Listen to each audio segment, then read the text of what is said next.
Mohanlal Murugan combo വീഡിയോയ്ക്ക് വന്ന കമന്റുകളിലെ main സജഷനായിരുന്നു Mammootty രാജ combo. ശരിക്കും അങ്ങനെ ഒരു ലക്കി രാജ ഫാക്ടർ മമ്മൂട്ടിക്കൊണ്ടോ? മമ്മൂട്ടി ആദ്യമായി രാജ എന്ന പേര് ക്യാരക്ടറിന് വെച്ചത് 2005-ൽ റിലീസായ രാജമാണിക്യത്തിലെ ബെല്ലാരി രാജയ്ക്കാണ്. ഈ നിൽക്കുന്ന ആരാണെന്നറിയാമോ? ബെല്ലാരി രാജ. ഏതായാലും ആ പടം മമ്മൂട്ടിയുടെയും മലയാള സിനിമയുടെയും എക്കാലത്തെയും മികച്ച ഹിറ്റുകളിൽ ഒന്നായിരുന്നു. പിന്നീട് 2007-ൽ റിലീസായ കഥ പറയുമ്പോൾ എന്ന സിനിമയിൽ മമ്മൂക്ക അശോകരാജായി എത്തി. ഇതൊരു കമിയോ റോളായിരുന്നെങ്കിലും പടം ഹിറ്റായിരുന്നു.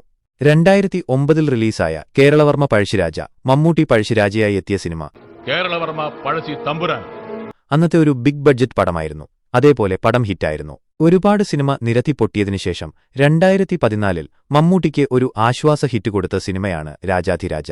സിനിമയിലും മമ്മൂട്ടിയുടെ കഥാപാത്രത്തിന്റെ പേര് രാജ എന്നാണ്. അപ്പോൾ നീ സമ്മതിച്ചു, നീ തന്നെ രാജ? അതെ, ഞാൻ തന്നെയാണ് രാജ.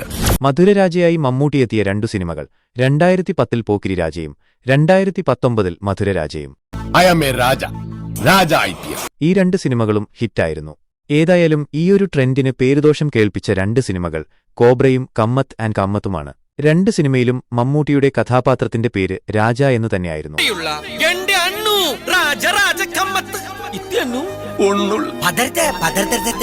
എന്നിട്ടും രണ്ട് സിനിമയ്ക്കും വിജയിക്കാൻ കഴിഞ്ഞില്ല.